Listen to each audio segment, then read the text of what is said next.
लाली, मैं आई हूँ दिल का करार लूटने। घायल कर बेकार। सुनो राजा रंगदार, हटाओ हथियार, मैं आई हूँ यूपी बिहार लूटने। ओठ रसदार तोर सामई हसीन, धारा धारा पूरा रात हो तो फायर। अच्छा सटा तू चिंगारी भीरी आगिन जैसन गे, घघरी उठा के नाचे नागिन जैसन गे, लहंगा उठा के नाचे नागिन जैसन गे।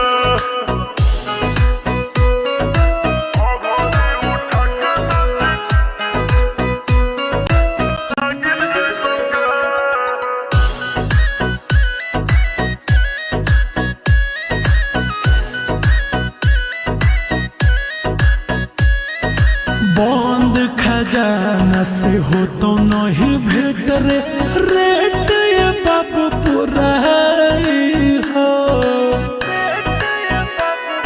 बुझनी। प्यार से बोलो तो गोटी हो तो सेट रे, दोसर न कोनो पाई हो बुझनी।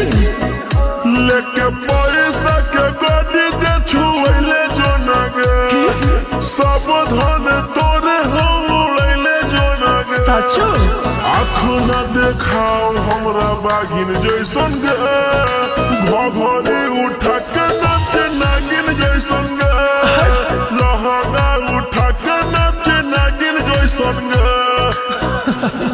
पागल घघरी उठा के नाचे नागिन जैसन गे।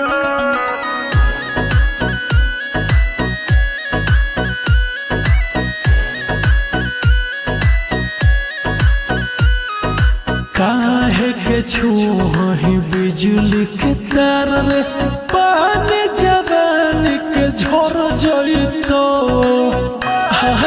दूर रही है कम सिंह कमरिया पहुई जइतो मार रे, मौसमिया न के बिगड़ जइतो। बोल रोशन रोहिया से बड़ बाहुबली के है गे, आयु सवाया सिख कच कली के है गे। रोहित टीम कर देता भागिन जैसन गे, घघरी उठा के नाचे नागिन जैसन गे,